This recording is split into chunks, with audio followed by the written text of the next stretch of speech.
35년 전 그녀는 모든 걸 잃었습니다. 사랑도 가족도 말 못한 비밀까지. 그런데 그날 딸의 거실에서 들려온 오래된 한국 노래 한 곡에 그녀는 무너졌습니다. 그리고 딸의 한마디. 엄마, 내 진짜 아버지는 누구야? 1989년 밴쿠버에서 시작된 사랑. 그 끝은 충남 태안이었습니다. 프랑스를 눈물바다로 만든 건 대체 무엇이었을까요? 그 전에 좋아요와 구독 버튼 가볍게 한번 눌러주시면 저희 감동 비빔밥에 정말 따뜻한 격려가 된답니다. 그럼 바로 시작하겠습니다. 안녕하세요. 저는 엘리자입니다. 캐나다 방송국 메인 앵커로 30년 넘게 일했죠. 사람들은 저를 철의 여인이라 불렀습니다. 흔들림 없는 목소리, 냉철한 판단력, 그리고 감정을 드러내지 않는 프로페셔널한 모습으로 시청자들의 신뢰를 얻었으니까요. 하지만 오늘 밤 제 딸 클레어의 집에서 그 노래가 흘러나왔을 때 모든 가면이 무너졌습니다. 이 노래 누가 틀었니? 목소리가 떨렸어요. 딸 클레어가 놀란 표정으로 저를 바라봤습니다. 엄마, 괜찮아요? 그냥 스트리밍 서비스에서 나오는 음악인데. 귓가에 맴도는 선율과 한국어 가사. 백만송이 장미. 35년 전 그 기억이 홍수처럼 밀려왔습니다. 무릎이 꺾이며 바닥에 주저앉았어요. 숨이 막혀왔습니다. 가슴이 조여들고 눈물이 볼을 타고 흘러내렸죠. 엄마! 클레어가 다급히 달려와 어깨를 붙잡았습니다. 무슨 일이에요? 의사 불러요? 저는 고개를 저었습니다. 말이 나오지 않았어요. 그 노래는 계속 흘러나왔고 비록 가사를 모르는 클레어와 달리 저는 모든 단어의 의미를 알고 있었습니다. 죽어서도 당신 곁에 피고 싶다는 그 애절한 사랑의 고백. 이 노래가 왜 엄마를 이렇게 만드는 거예요? 클레어의 목소리에 공포와 혼란이 섞여 있었습니다. 마침내 입을 열었습니다. 이건 아주 오래전 이야기야. 네가 태어나기도 전이지. 클레어는 거실 소파로 저를 이끌었어요. 따뜻한 차를 내오며 기다렸습니다. 그 노래는 이미 다른 곡으로 넘어갔지만 제 귓가에는 여전히 백만송이 장미가 울려 퍼졌습니다. 엄마, 말해줘요. 엄마를 이렇게 본 적이 없어요. 클레어가 제 손을 꼭 잡았습니다. 창밖으로 밴쿠버의 야경이 빛났습니다. 빌딩들의 불빛이 마치 별처럼 반짝였죠. 맞은편 부엌 시계는 밤 11시를 가리키고 있었어요. 진실을 말할 시간이 온 걸까요? 35년간 감춰온 비밀을, 그리고 클레어의 진짜 아버지에 대한 이야기를. 말하기도 전에 목이 메었습니다. 한 사람이 내게 들려준 거야. 내 인생에서 가장 소중했던 사람. 클레어의 눈이 커졌습니다. 그녀는 항상 자신의 아버지가 캐나다 정치인이라고 믿어왔으니까요. 적어도 제가 그렇게 말해왔으니까요. 누구요? 클레어가 물었습니다. 깊은 숨을 들이마시고 마음을 가다듬었습니다. 박지원이라는 사람이야. 한국에서 온 의대생이었지. 한국인이요? 클레어의 목소리에 놀라움이 담겼습니다. 고개를 끄덕였어요. 네가 몰라도 돼. 그 사람은 이 세상에 없으니까. 그 말을 하는 순간 다시 눈물이 쏟아졌습니다. 35년간 억눌러온 슬픔과 그리움이 터져나왔어요. 클레어는 말없이 저를 안아주었습니다. 저는 딸의 품에서 어린아이처럼 흐느꼈어요. 그날 밤 저는 처음으로 진실을 말하기로 결심했습니다. 모든 것이 시작된 그날, 그 도시, 그리고 그 카페로 기억을 되돌렸습니다. 제 인생을 바꿔놓은 그 운명적인 만남까지. 1980년대 말 몬트리올의 작은 카페에서 모든 게 시작됐지. 목소리를 가다듬으며 이야기를 시작했습니다. 우리 가족은 캐나다에서 꽤 이름 있는 와인 재벌이었어요. 과거를 회상하며 말했습니다. 브룩스 가문은 100년 넘게 와인 산업을 이끌어왔죠. 어릴 때 저는 주변의 부러움을 한몸에 받으며 자랐습니다. 클레어는 놀란 표정이었습니다. 제가 부유한 가정 출신이라는 이야기를 들은 적이 없었으니까요. 하지만 모든 것이 하루아침에 무너졌어요. 아버지가 한국 자본을 유치하려다 실패하셨거든요. 1980년대 후반, 아버지는 한국의 대기업들과 손잡고 아시아 시장에 진출하려 했습니다. 모든 자산을 투자했죠. 따뜻한 차를 한 모금 마시며 계속했습니다. 협상이 결렬됐어요. 한국 측에서 계약을 깼다고 하더군요. 아버지는 모든 걸 잃었습니다. 회사, 자산, 명예, 모든 것이요. 제 목소리가 떨렸습니다. 그 기억은 여전히 아팠으니까요. 저는 19살이었어요. 명문대에 다니고 있었죠. 어느 날 등록금이 끊겼습니다. 집에 돌아와 보니 어머니는 약을 먹고 자살을 시도하셨고 아버지는 술에 취해 계셨어요. 클레어가 제 손을 꼭 잡았습니다. 그녀의 눈에도 눈물이 고였어요. 친구들 사이에 소문이 퍼졌습니다. 한국인들 때문에 브룩스 가문이 망했대. 저는 하루아침에 친구들도 잃었어요. 학교를 그만둬야 했고 살 곳도 없었습니다. 창밖을 바라보며 그 시절의 절망을 떠올렸습니다. 한 사진작가가 접근해서 알몸 모델을 제안했어요. 돈을 많이 주게라고 했죠. 그 순간 바닥까지 떨어진 기분이었습니다. 도망치듯 그 자리를 피했어요. 깊은 한숨을 내쉬었습니다. 몬트리올로 떠났습니다. 아무도 저를 모르는 곳으로요. 작은 원룸을 구해 살았어요. 지옥 같은 삶이었습니다. 낮에는 대학 도서관에서 공부하고 저녁엔 카페에서 알바를 했죠. 클레어는 충격받은 표정이었습니다. 저는 항상 자신감 넘치고 강인한 어머니로 비춰왔으니까요. 그 카페 이름은 르뿌띠 샹송이었어요. 프랑스풍 카페였죠. 매일 같은 시간에 같은 얼굴들이 찾아왔어요. 비즈니스맨, 학생들, 관광객들. 하지만 그 중에서도 한 사람이 눈에 띄었습니다. 창가에 앉아 노트북을 두드리던 그 청년의 모습이 선명하게 떠올랐습니다. 매일 오후 3시 같은 자리에 앉아 커피 한 잔을 마시며 공부하던 아시아 남자였어요. 처음엔 일본인인 줄 알았습니다. 까만 머리카락에 뿔테 안경, 항상 정돈된 옷차림이었죠. 미소가 절로 지어졌습니다. 그때만 해도 아시아인을 구분하지 못했어요. 지금 생각하면 부끄럽죠. 하지만 그는 달랐습니다. 무언가 특별한 기운이 느껴졌어요. 클레어는 흥미롭다는 듯 몸을 앞으로 기울였습니다. 일본어로 인사했더니 당황하더군요. 그러면서 조용히 말했습니다. 저는 한국인입니다. 그 순간 제 심장이 멈춘 것 같았어요.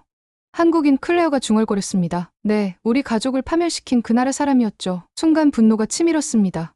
하지만 동시에 호기심도 생겼어요. 그는 우리 가족의 몰락과는 아무 관계없는 사람이니까요. 아련한 기억 속에서 그의 얼굴이 떠올랐습니다. 부드러운 미소, 진지한 눈빛, 말할 때마다 살짝 기울이던 고개. 그의 이름은 박지원이었어요. 서울대학교 의대생이라고 했습니다. 교환학생으로 몬트리올에 와 있다고 했죠. 그날의 기억이 생생하게 되살아났습니다. 카페의 은은한 조명, 창밖으로 내리던 가을비, 그리고 지원의 목소리. 처음엔 그저 손님과 종업원의 관계였어요. 이야기를 이어갔습니다. 매일 같은 시간, 같은 자리, 같은 주문. 아메리카노 한 잔과 크루아상. 박지원은 묵묵히 공부했죠. 의학 서적들로 가득 찬 테이블, 끊임없이 메모하는 손. 클레어는 집중해서 듣고 있었습니다. 어느 날 실수로 커피를 쏟았어요. 그의 노트북 위에요. 순간 패닉에 빠졌죠. 일자리를 잃을까 두려웠습니다. 하지만 박지원은 화내기는커녕 저를 진정시켰어요. 괜찮아요. 데이터는 다 백업해뒀으니까요. 그때의 따뜻함이 다시 느껴졌습니다. 그날 퇴근 후 박지원이 기다리고 있었어요. 식사 같이 하실래요? 라고 물었죠. 거절했어요. 한국인과 어울리고 싶지 않았으니까요. 창밖을 바라보며 과거의 자신을 회상했습니다. 하지만 그는 포기하지 않았어요. 그 다음 날도 찾아왔습니다. 한 달 후 마침내 그의 제안을 받아들였죠. 그래서 첫 데이트는 어땠어요? 클레어가 궁금해했습니다. 미소를 지었습니다. 예상과 달랐어요. 고급 레스토랑이 아닌 몬트리올 올드포트의 작은 식당이었죠. 그곳에서 박지원은 자신의 이야기를 들려줬어요. 그날의 대화가 선명하게 떠올랐습니다. 저는 태안이라는 작은 바닷가 마을 출신이에요. 아버지는 어부셨죠. 매일 바다에 나가 고기를 잡으셨어요. 하지만 어느 날 태풍이 왔고 돌아오지 못하셨죠. 박지원의 슬픈 눈빛이 아직도 기억납니다. 그 후로 저는 의사가 되기로 결심했어요. 우리 마을에는 병원이 없었거든요. 아버지가 다쳤을 때 제대로 치료받지 못했어요. 저는 그런 일이 다시는 일어나지 않길 바랐죠. 그의 진심 어린 고백에 마음이 흔들렸습니다. 치사를 마치고 강변을 걸었어요. 그때 박지원이 워크맨을 꺼내더군요. 제가 좋아하는 노래인데 들어보실래요? 그렇게 처음 들은 노래가 바로 백만송이 장미. 클레어가 말했습니다. 고개를 끄덕였어요. 네, 처음 들었을 때부터 가슴이 저릿했어요. 한국어를 몰랐지만 그 멜로디에 담긴 슬픔과 간절함이 느껴졌죠. 박지원이 가사를 번역해줬던 순간을 떠올렸습니다. 당신을 위해 백만송이 장미를 피우고 싶어요. 죽어서도 당신 곁에 있고 싶어요. 그렇게 말하는 박지원의 눈빛, 마치 저에게 고백하는 것 같았어요. 얼굴이 붉어지는 걸 느꼈습니다. 35년이 지났는데도 그 기억은 여전히 생생했습니다. 그날 이후로 우리는 자주 만났어요. 박지원은 수업 후면 카페로 와서 저희 퇴근을 기다렸죠. 함께 도서관에 가거나 공원을 산책하거나 때로는 그저 벤치에 앉아 이야기를 나눴어요. 그 시절에 행복했던 순간들이 파노라마처럼 펼쳐졌습니다. 처음으로 누군가에게 제 가족의 이야기를 털어놨어요. 아버지의 실패, 어머니의 자살 시도, 우리 가족의 몰락, 모든 거요. 그리고 제가 한국인들을 원망했다는 사실도요. 깊은 숨을 들이마셨습니다. 그런데 박지원은 화내지 않았어요. 오히려 이해해줬죠. 사람들이 상처받을 때는 누군가를 원망하고 싶어 하죠. 그게 한국인 전체든 특정 회사든 당신의 감정은 자연스러운 거예요. 그의 이해심에 눈물이 났던 기억이 났습니다. 점점 박지원에게 빠져들었어요. 그의 순수함, 진심, 꿈, 모든 것이 저를 사로잡았죠. 우리는 서로 다른 세계에서 왔지만 함께 있을 때는 그 어떤 벽도 느껴지지 않았어요. 클레어의 눈에 호기심이 가득했습니다. 그리고 어느 겨울밤 눈이 내리는 카페 뒷골목에서 우리의 첫 키스가 이루어졌어요. 그 키스 후 우리는 공식적으로 연인이 됐어요. 미소 지으며 말했습니다. 몬트리올의 겨울은 매서웠지만 박지원과 함께하는 시간은 언제나 따뜻했죠. 그의 작은 기숙사 방에서 한국 음식을 먹고 한국 영화를 보고 서로의 문화에 대해 배웠습니다. 클레어는 흥미롭다는 표정으로 듣고 있었어요. 박지원은 꿈이 있었어요. 고향인 태안에 병원을 세우는 것이었죠. 우리 마을 사람들이 아프면 큰 도시로 가야 해요. 그건 공정하지 않아요. 모든 사람이 의료 서비스를 받을 권리가 있어요. 그렇게 말하던 박지원의 눈빛은 진심으로 가득했습니다. 창밖으로 비가 내리기 시작했어요. 마치 과거의 기억처럼 부드럽게 떨어지는 빗방울들. 어느 날 박지원에게 물었어요. 왜 나를 좋아하세요? 그때 그가 한 대답을 평생 잊지 못할 거예요. 잠시 눈을 감고 그 순간을 떠올렸습니다. 당신은 부서져서 아름다워요. 그렇게 말하더군요. 완벽한 것보다 깨진 것에 더 많은 이야기가 담겨 있어요. 당신의 상처, 당신의 투쟁, 그리고 그 속에서도 빛나는 당신의 강인함, 그 모든 것이 당신을 특별하게 만들어요. 눈물이 맺혔습니다. 35년이 지났지만 그 말은 여전히 제 가슴을 울렸습니다. 하지만 우리에겐 비밀이 있었어요. 저는 이미 약혼자가 있었거든요. 클레어가 놀란 표정을 지었습니다. 네, 부모님이 정해주신 상대였어요. 캐나다 하원의원의 아들이었죠. 가문의 몰락 후 부모님은 그 결혼이 우리 가족을 구할 거라 믿으셨어요. 저는 거부할 수 없었습니다. 깊은 한숨을 내쉬었어요. 로버트, 제 약혼자는 저와는 정반대였어요. 부와 권력을 가졌지만 마음은 차갑고 계산적이었죠. 그는 제가 예쁜 장식품 정도로만 여겼을 거예요. 하지만 박지원은 저를 한 사람으로 봐줬습니다. 제 생각, 제 꿈, 제 상처, 모든 것을요. 클레어가 제 손을 꼭 잡았습니다. 봄이 오고 우리의 사랑은 더욱 깊어졌어요. 매일 만나 함께 시간을 보냈죠. 박지원은 의대 공부를 하면서도 저를 위해 시간을 내주었어요. 함께 몬트리올의 구석구석을 탐험했고 때로는 그냥 아무것도 하지 않고 서로를 바라보며 시간을 보내기도 했죠. 그 행복했던 시간들이 파노라마처럼 펼쳐졌습니다. 어느 날 박지원이 심각한 표정으로 찾아왔어요. 손에는 편지 한 통을 들고 있었죠. 그날의 기억이 선명하게 떠올랐습니다. 비 내리는 카페, 창가에 앉은 박지원, 그의 떨리는 손. 한국에서 온 편지였어요. 군입대 소집 영장이었죠. 한국 남자들은 의무적으로 군대에 가야 한다고 했어요. 박지원은 유학 중이라 잠시 미뤄뒀던 거였죠. 목이 메어 잠시 말을 멈췄습니다. 3개월 후에 한국으로 돌아가야 해요. 그 말을 듣는 순간 세상이 무너지는 것 같았어요. 겨우 찾은 행복이 다시 빼앗길 위기에 처한 거죠. 창밖에 비가 더 거세게 내리기 시작했습니다. 마치 그날처럼. 그날 밤 우리는 처음으로 하나가 됐어요. 박지원의 작은 기숙사 방에서 서로에 대한 사랑을 확인하며 얼굴이 붉어졌지만 숨기고 싶지 않았습니다. 그건 제 인생에서 가장 아름다운 순간 중 하나였으니까요. 약속했어요. 박지원이 군대를 마치면 다시 만나자고 2년 반이면 된다고 했어요. 기다리겠다고 맹세했죠. 깊은 숨을 들이마셨습니다. 하지만 운명은 잔인했어요. 로버트가 우리의 관계를 알게 됐거든요. 로버트는 그동안 저를 감시하고 있었던 거예요. 떨리는 목소리로 말했습니다. 어느 날 밤 호텔 방으로 저를 불렀죠. 처음엔 왜 그러는지 몰랐어. 들어가자마자 박지원과 함께 찍힌 사진들이 침대 위에 펼쳐져 있었습니다. 클레어의 표정이 굳어졌어요. 로버트의 눈빛이 달라졌어요. 제가 본 적 없는 냉기가 서려 있었죠. 아시아 남자와 놀고 있었던 거야? 내가 그렇게 싸구려였어? 그 말을 듣는 순간 몸이 얼어붙었습니다. 손이 떨리기 시작했어요. 35년이 지났지만 그 공포는 여전했습니다. 도망치려 했어요. 하지만 로버트가 제 팔을 붙잡았죠. 그 남자 죽이고 싶어. 너도 끝장이야. 위협하는 그의 목소리가 아직도 귓가에 맴돌아요. 눈물이 흘렀습니다. 클레어가 다가와 어깨를 감싸 안았어요. 그날 밤 로버트는 저를 강제로 말을 잇지 못했습니다. 너무 고통스러운 기억이었으니까요. 클레어가 충격에 빠진 표정으로 저를 바라봤어요. 엄마, 깊은 숨을 들이마셨습니다. 다음 날 박지원에게 달려갔어요. 모든 것을 말했죠. 로버트의 위협, 그날 밤 있었던 일, 모든 거요. 그날의 박지원의 표정이 선명하게 떠올랐습니다. 분노와 슬픔, 그리고 결의에 찬 눈빛. 박지원은 즉시 출국 일정을 앞당겼어요. 당신을 지키기 위해서라도 떠나야 해요. 하지만 꼭 돌아올게요. 기다려주세요. 그렇게 말하며 제 손을 꼭 잡았죠. 공항에서의 마지막 순간이 파노라마처럼 펼쳐졌습니다. 도르발 공항, 이른 아침이었어요. 박지원은 작은 가방 하나만 들고 있었죠. 마지막 포옹을 나눴어요. 2년 반만 기다려요.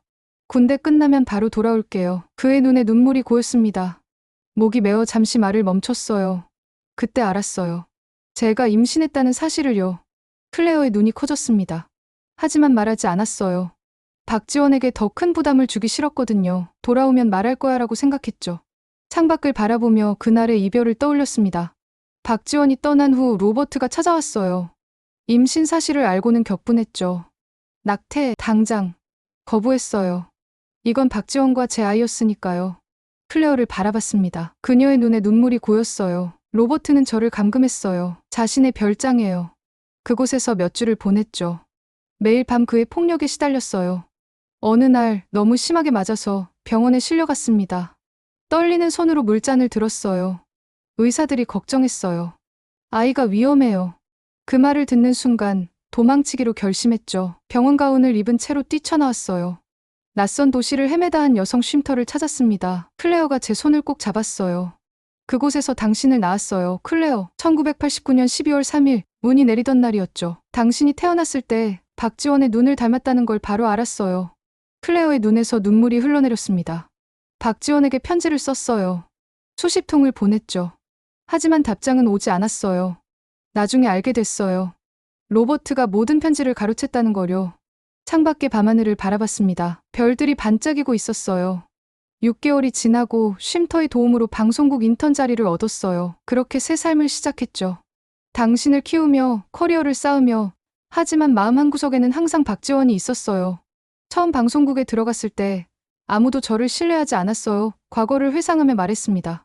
싱글맘의 경력도 없었으니까요. 하지만 포기하지 않았어요.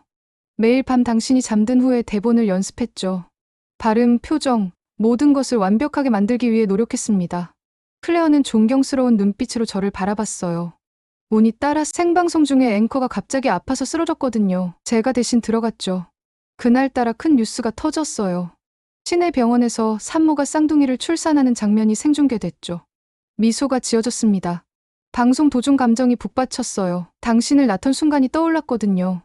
눈물을 참으며 방송을 이어갔습니다. 시청자들은 제 진정성에 감동했대요. 다음 날 시청률이 폭발적으로 올랐죠. 그렇게 저는 감성 앵커로 이름을 알리게 됐어요. 창밖을 바라보며 지난 세월을 떠올렸습니다. 승진을 거듭했어요. 리포터에서 앵커로, 앵커에서 메인 앵커로. 당신은 그 과정에서 훌륭하게 자랐어요. 클레어. 늘 엄마를 이해해주고 응원해줬죠. 클레어가 고개를 끄덕였습니다. 하지만 한 가지 거짓말을 했어요. 당신의 아버지에 대해서요. 로버트를 당신의 아버지라고 말했죠. 그가 우리를 버렸다고요.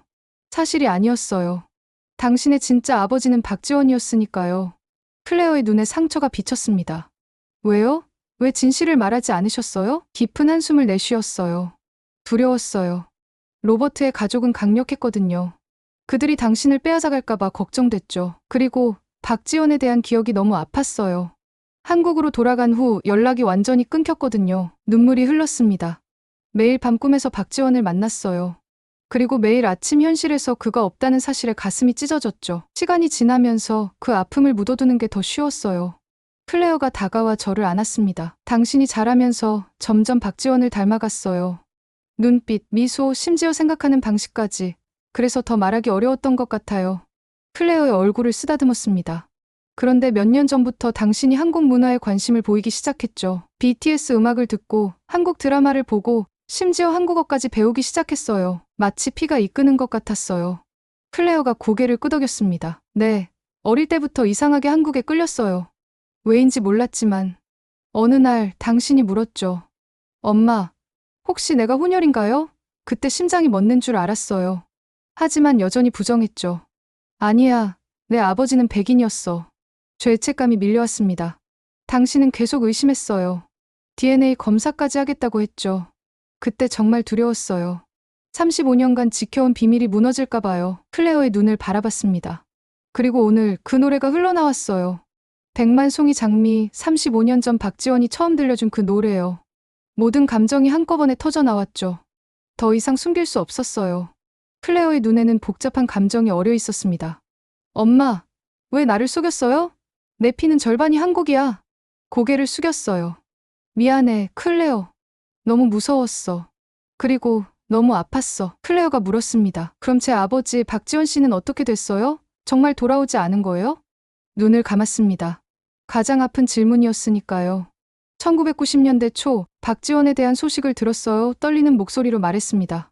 한국에서 온 유학생을 통해서였죠. 박지원이 군복무 중 사고로 다쳤다고 했어요. 심각한 부상이었대요. 클레어의 얼굴이 굳어졌습니다. 편지를 보내봤지만 돌아오지 않았어요. 당시 저는 이제 막 경력을 쌓아가는 중이었고 당신도 어렸죠. 한국까지 갈 여유가 없었어요. 깊은 한숨을 내쉬었습니다.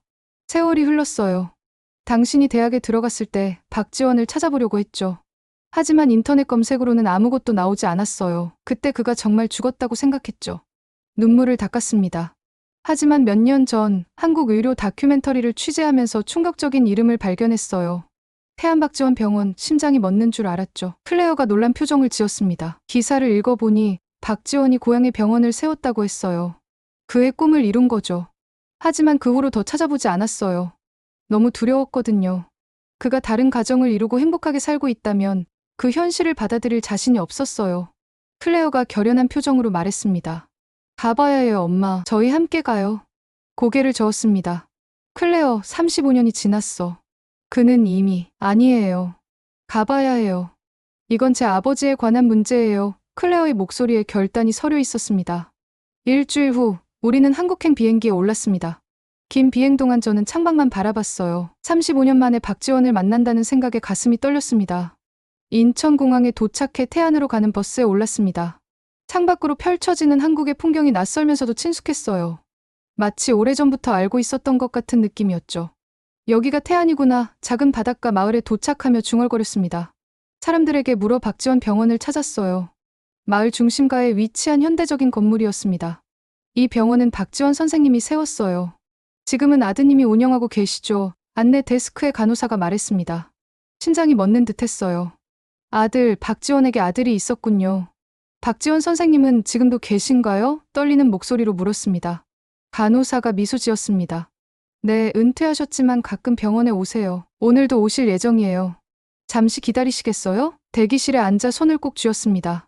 클레어도 긴장한 표정이었어요. 1시간 후 문이 열리고 흰머리의 노인이 들어왔습니다. 여전히 그 눈빛. 35년이 지났지만 그건 변하지 않았어요. 눈이 마주쳤습니다. 박지원이 걸음을 멈췄어요. 그의 입에서 작은 탄성이 새어나왔습니다. 엘리자? 일어서려 했지만 갑자기 가슴이 조여왔습니다. 숨을 쉴 수 없었어요. 쓰러지기 직전 클레어가 외쳤습니다. 도와주세요, 제 어머니가. 그리고 의식을 잃었습니다. 마지막으로 들은 건 클레어의 외침이었어요. 아버지, 저 여기 있어요. 눈을 떴을 때 병실 침대에 누워 있었습니다. 창밖으로 바다가 보였어요. 태안의 바다, 박지원이 그토록 사랑했던 그곳이었죠. 깨어나셨군요. 부드러운 목소리가 들렸습니다. 고개를 돌리자 박지원이 의자에 앉아 있었어요. 35년의 세월이 그의 얼굴에 주름을 새겼지만 여전히 그 따뜻한 미소는 변함없었습니다. 꿈인가요? 제 목소리가 떨렸습니다. 박지원이 손을 내밀어 제 손을 잡았어요. 그의 손은 따뜻했습니다. 아니에요, 엘리자. 꿈이 아니에요. 눈물이 흘렀습니다. 35년간 기다려온 순간이었으니까요. 박지원, 살아있었군요. 제가 당신이 죽었다고 생각했어요. 박지원의 눈에도 눈물이 고였습니다. 모든 것이 달라졌을 텐데 알았더라면. 문이 열리고 클레어가 들어왔습니다. 그녀의 눈도 울어서 붉어져 있었어요. 괜찮으세요, 엄마? 클레어가 다가와 물었습니다. 고개를 끄덕였어요. 응, 괜찮아. 클레어가 박지원을 바라봤습니다. 부녀지간의 첫 대면이었죠. 그동안 이야기 많이 했니? 조심스럽게 물었습니다. 클레어가 미소 지었어요. 네, 아버지에 대해 많이 알게 됐어요. 박지원이라는 단어를 들으니 가슴이 벅차올랐습니다. 당신은 결혼했나요? 용기를 내어 물었습니다. 박지원이 고개를 끄덕였어요. 네, 민지라는 여자와 결혼했어요. 정말 좋은 사람이었죠. 하지만 2년 전에 암으로 떠났어요. 가슴이 아팠습니다. 그의 상실에 공감했으니까요. 아들이 있다고 들었어요. 미소가 지어졌어요. 네, 준호예요. 지금은 이 병원을 맡고 있죠. 좋은 의사가 됐어요. 병실 문이 다시 열리고 젊은 남자가 들어왔습니다. 박지원을 닮았지만 다른 여자의 특징도 보였어요. 아버지, 검사 결과가 나왔어요. 준호가 말했습니다. 그러고는 저를 바라봤어요. 심장에 약간 문제가 있지만 심각하진 않습니다. 휴식이 필요하세요.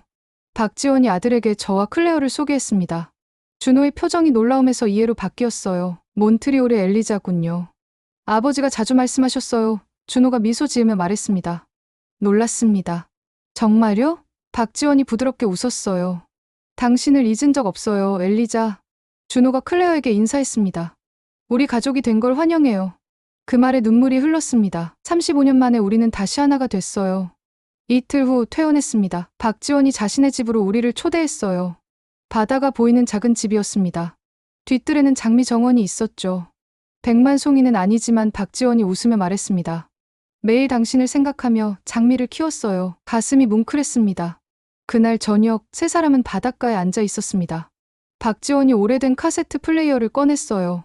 테이프를 넣고 재생 버튼을 눌렀죠. 백만송이 장미가 흘러나왔습니다. 35년 전 그날의 테이프예요. 박지원이 말했습니다. 계속 간직해왔어요. 서로의 손을 잡았습니다. 35년의 시간이 순간처럼 느껴졌어요. 캐나다로 돌아가야 하나요? 박지원이 물었습니다. 제 직업, 제 인생이 모두 캐나다에 있었지만 마음은 이미 결정했습니다. 아니요, 여기 남을 거예요. 충분히 오래 기다렸으니까요. 클레어가 미소 지었어요. 저도 여기서 일할 수 있을 것 같아요.